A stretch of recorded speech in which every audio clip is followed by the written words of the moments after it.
Hey everyone, Ewing here, and today I want to talk a little bit about shiny object syndrome that a lot of real estate investors have. I've been victim to this as well, or guilty of it as well, where we see all these different real estate investment strategies available. You read a book or hear a podcast or whatever it might be, and you get all excited about a certain strategy. Maybe it's like Airbnb. And then a few months later, you see something about, I don't know, rent to own. And then you see wholesaling, and then you see house flipping. And so many people, they jump from one strategy to the next in a very short amount of time without really trying anything. And they find that they spin their wheels and get nowhere. I've done this a fair bit, especially when I was getting started. And I want to share maybe a way to overcome this through the teachings of Tim Ferris. Tim is one of my heroes or people I look up to. I've read his books, many of his books, 4-Hour Work Week being one of the main ones or his most popular books. But the thing I love about Tim Ferris is the way he approaches life systematically and scientifically. So what he does often is he'll pick 2 goals each year. One of them is like a mental goal, like a knowledge goal, so learning a language, for example.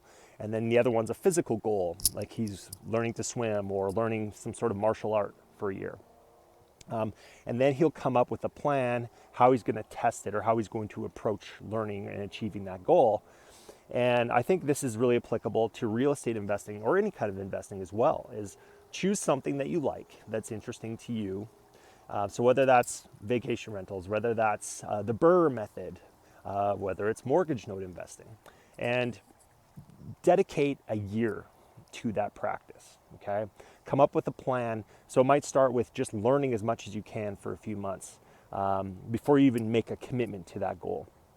But give yourself an entire year and figure out all the pieces that you're going to do, all your daily actions, and you can modify it as you go.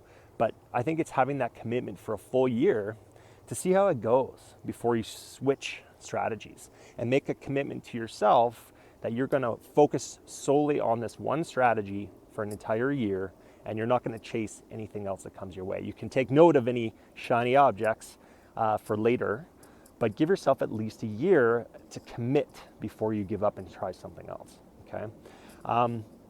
I've found, I didn't purposely do this, but I've had, usually I'll give a strategy at least 2, sometimes 3 years, where I'll try different avenues within that strategy, but I commit to that strategy and take it as far as I want to, just to see what kind of results I'm getting. And then when I feel like I've given it a good, solid effort, then it comes to the point where you can decide, well, is this strategy working for me? Am I getting the results that I want? Do I enjoy doing this strategy? Is it fun? Is it, am I getting some kind of reward out of it? Or do I need to move on? Any of you that are out there that jump in short amounts of time without really giving it a good effort, I think you're making a mistake and you're just spinning your wheels, and probably you're finding that you're getting nowhere. So maybe, it's August now, but we're approaching the new year. It's going to be here soon. So maybe come up with a strategy that you're going to commit to for an entire year. Plan it out, what it's going to look like. What are you going to do? If it's real estate investing, how are you going to market? What types of properties are you going to pursue? What's the strategy that you're going to use? Whether that's wholesaling, flipping, rentals, whatever it might be, notes. But don't waver from that path until you've given it a whole year. And, you can change the way you do that strategy, but commit to that one strategy and just see where you are after a year. And you might be really surprised that you're getting far more success than you have in the past when jumping from one strategy or trying to do all the strategies at once.